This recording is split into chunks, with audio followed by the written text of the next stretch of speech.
साथियों नमस्कार। इसी पीडीएफ पर मैंने एक वीडियो बनाया था, लेकिन वो पीडीएफ जो है बीच में रह गया था। कुछ ही प्रश्न करवा पाया था और बीच में रह गए थे। चलिए आज उनको पूरा कर लेते हैं। आज का पहला प्रश्न आपकी मोबाइल स्क्रीन पे ये रहा, यानी मैं कहूँ 26 प्रश्नों तक हम जिक्र कर चुके थे और आज 27वें प्रश्न से लेकर आगे के जो प्रश्न हैं उन पर जिक्र करेंगे। सीईटी एग्ज़ाम की जो तैयारी कर रहे हैं, चाहे वो स्नातक की करें चाहे वो 10+2 की करें, हम जो है पूरे मॉडल पेपर हर एक प्रश्न जो है आपके इस पर आने वाला है। तो बहुत ही ध्यानपूर्वक देखें इन प्रश्नों को।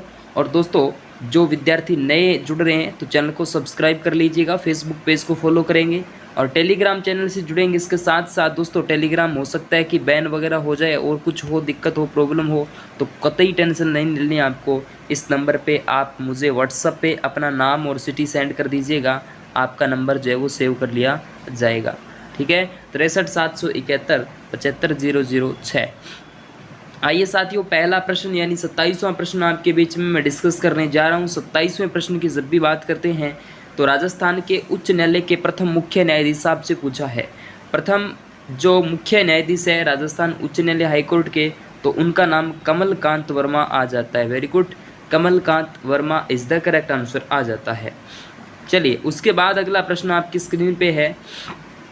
क्या कहता है प्रश्न, देखिएगा ज़रा इसको, कि राजस्थान यानी राज्य निर्वाचन आयुक्त उत्तरदायित्व होता है पंचायती राज संस्थाओं के सभी निर्वाचनों के लिए। बिल्कुल ये बात एकदम सत्य है। लोकसभा के निर्वाचनों के लिए नहीं होता है, शहरी निकायों के सभी निर्वाचनों के लिए होता है। 1 और 3 बिल्कुल करेक्ट आंसर हो जाता है, यानी सी इज़ द करेक्ट आंसर है। चलिए 30वां देखिएगा, राजस्थान राज्य मानवाधिकार आयोग को मानवाधिकार संरक्षण अधिनियम 1993 की किस धारा के अंतर्गत वैधानिक गारंटी जो है वो प्रदान की गई है। क्या पूछ रहा है कि राज्य मानवाधिकार आयोग को मानवाधिकार संरक्षण अधिनियम 1993 की धारा के अंतर्गत वैधानिक गारंटी प्रदान की गई है। तो दोस्तों वो आपके आ जाता है धारा 23 के अंतर्गत। ओके, चलिए अगला प्रश्न देखिएगा ध्यान से, कि जिले की प्रशासनिक इकाइयों का विभाजन आरोही क्रम के अंदर करना है आपको। कि जिले की प्रशासनिक इकाइयों का जो विभाजन है वो आरोही क्रम के अंदर करना है। 30 का बी, उप तहसील, बिल्कुल, फिर तहसील, उपखंड और फिर आ जाता है सबसे बड़ा जिला, यानी छोटे से बड़े की ओर आपको यहाँ पर सेट करना था। जिला सबसे बड़ा हो जाता है, ये तो बिल्कुल रॉन्ग ही हो जाता है। ये भी हो जाता है क्योंकि उपखंड, तहसील, फिर जिला, ये गलत हो जाएगा। तहसील, उपखंड, उप तहसील, जिला, तो सबसे पहले क्या आ जाता है, सबसे बड़ी उप तहसील, सबसे छोटी उप तहसील है, उसके बाद तहसील, फिर उपखंड, फिर जिला, तो बी आपका बिल्कुल करेक्ट आंसर हो जाएगा। अगला प्रश्न देखिएगा, पंचायती राज व्यवस्था के अंतर्गत उच्च न्यायालय, पंचायती राज संस्था, एक मिनट रुकिएगा, पंचायती राज व्यवस्था के अंतर्गत उच्च स्तरीय संस्था कौन सी है। प्यारा प्रश्न दोस्तों, शानदार प्रश्न है। जिला परिषद बिल्कुल करेक्ट आंसर रहेगा। अगला प्रश्न देखिएगा, शानदार है दोस्तों, राज्य बजट 2024-25 के अनुसार वर्ष 2023-24 में प्रचलित कीमतों पर सकल राज्य घरेलू उत्पाद GSDP की वृद्धि की दर अनुमानित है। तो दोस्तों क्या रहेगी, 32 का बिल्कुल करेक्ट आंसर डी हो जाएगा, 11.58% रहने वाली है। चलिए अगला 33वां प्रश्न, निम्नलिखित में से कौन सा एक राजस्थान में सीमेंट उद्योग का केंद्र नहीं है। प्यारा और अच्छा प्रश्न है दोस्तों, सीमेंट उद्योग का केंद्र नहीं है। 33 का डी, देखो गोटन तो है, मोडक और ब्यावर, लेकिन गुलाबपुरा नहीं है। गुलाबपुरा किसके लिए प्रसिद्ध है जरूर बताना कमेंट बॉक्स में। आर्थिक समीक्षा 2023-24 के अनुसार राजस्थान राज्य भंडारण निगम द्वारा राज्य में कितने भंडारण केंद्र संचालित किए गए हैं, बताइए फटाफट आप। तीसरा 93 नंबर बिल्कुल करेक्ट आंसर हो जाएगा। दयाराम साहनी, नील रतन बैनर्जी, कैलाश चंद्र दीक्षित के निर्देशन में किस सभ्यता स्थल का उत्खनन कार्य किया गया। तो 35 का सी, बैराट सभ्यता इज द करेक्ट आंसर है। उसके बाद खातौली का युद्ध किस वर्ष हुआ था। खातौली युद्ध की जब भी बात करता हूँ तो 1517 के अंदर होता है। अगला प्रश्न आपके सामने आ जाता है कि 1857 की क्रांति के समय भरतपुर राज्य में विद्रोह कब हुआ था? कब? 1857 की जो क्रांति हुई थी उस टाइम भरतपुर राज्य में जो विद्रोह हुआ था वो कब होता है? तो 31 मई 1857 को हो जाता है। अगला प्रश्न आपके सामने है मेरे दोस्तों कि भोजी लंबदार का संबंध निम्न में से किस किसान आंदोलन से है?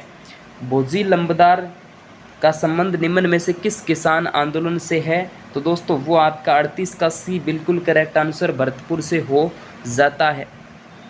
अगला प्रश्न देखिएगा, जयपुर प्रजामंडल का प्रथम अधिवेशन किसकी अध्यक्षता में हुआ था?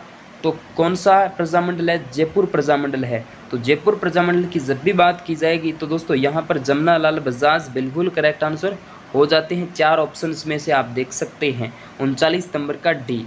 अगला 40वां प्रश्न आपके सामने है कि एकीकरण के किस चरण में संयुक्त वृहद राजस्थान था? एकीकरण के किस चरण में संयुक्त वृहद राजस्थान था? तो दोस्तों प्रथम, द्वितीय, प्रथम, पंचम चरण था। ठीक है, पंचम चरण यहाँ से डी बिल्कुल करेक्ट आंसर हो जाएगा। अब यहाँ पर संधि के संबंध में कुछ क्वेश्चंस पुटअप किए गए हैं कि निम्न में से किस विकल्प में संधि विच्छेद शुद्ध है? तो दोस्तों इसके अंदर अगर देखा जाए तो अनु प्लस रचा, अनुवृच्चा, ये बिल्कुल करेक्ट, यानी 1 नंबर आंसर बिल्कुल करेक्ट रहेगा। अगला प्रश्न, निम्नलिखित में से किस विकल्प में समास विग्रह शुद्ध है? 42 नंबर का बी, यानी धड़ाधड़, धड़ के बाद धड़, धड़ाधड़ यानी धड़ के बाद धड़ जो है, यानी बी करेक्ट आंसर रहेगा। अगला प्रश्न, ऊ उपसर्ग से निर्मित शब्द है। ऊ उपसर्ग से निर्मित जो शब्द है वो आपका 43 का सी, यानी उजाला रहेगा, उजला। ओके, उसके बाद बात करते हैं, इक प्रत्यय से बना अशुद्ध शब्द है। देशिक, ऐच्छिक, देहिक, समुद्रिक। तो इसके अंदर आपका 44 का डी, यानी आपका समुद्रिक जो है बिल्कुल करेक्ट रहेगा, समुद्रिक। उसके बाद पितलश्य, पीतलश्य, पितलश्य शब्द किसका पर्यायवाची है? 45 नंबर का ए करेक्ट आंसर रहेगा, मायका। ओके, अगला प्रश्न आपके सामने है कि निद्रा शब्द का उचित विलोम है। निद्रा शब्द का उचित विलोम बताइएगा। तो यहाँ आपका हो जाता है जागृति। ओके, जागृति। उसके बाद किस विकल्प में सभी शब्द चूर के एकानार्थी शब्द है? किस विकल्प में सभी शब्द चूर के एकानार्थी शब्द है? तो दोस्तों 47 का सी, तलीन, चूर्ण, मदहोश। ओके, सी करेक्ट आंसर आ जाएगा। अगला प्रश्न आपके सामने है कि सच्ची सुथी शब्द युगम सही अर्थ बता दीजिएगा। तो डी यहाँ पे बिल्कुल इंद्र की पत्नी सुई। ओके, ये दोस्तों आपके सामने हैं। चलिए अगला देखिएगा, किस विकल्प में अंग्रेजी परिभाषिक शब्द का समानार्थी शब्द हिंदी आ जाता है? तो दोस्तों इसके अंदर अगर देखा जाए तो इंटरेस्ट यानी दुर्घटना। ओके, 1 नंबर करेक्ट आंसर है। अब देखिएगा, अधिसूचना के संबंध में कौन सा कथन सत्य है? तो देखिएगा, प्रतिलिपियां जिन्हें प्रेषित की जाती है उनके नाम पते नीचे बाईं ओर लिखे जाते हैं। ये बात एकदम सही बता रहे हैं। ओके, उसके बाद निम्नलिखित में से किस विकल्प में सभी शब्द परस्पर पर्यायवाची है? तो दोस्तों पर्यायवाची की जब भी बात करता हूँ तो पुला बंडल 8। ठीक है, पुला बंडल 8। उसके बाद निम्नलिखित में से किस विकल्प में विलोम शब्द अशुद्ध है? अशुद्ध विलोम शब्द की जब भी बात करते हैं तो शुक्ल पक्ष की यहाँ पे बात की जाएगी। ठीक है, ये दोस्तों इंग्लिश के आपके सामने कुछ क्वेश्चंस दे रखे हैं। मैं आपको सीधा ले सकता हूँ 65 नंबर प्रश्न पर जो साइंस का है। आइए साथियों, साइंस के कुछ क्वेश्चनों की डिस्कस करूँगा मैं नेक्स्ट अगले वीडियो के अंदर। Okay, thank you.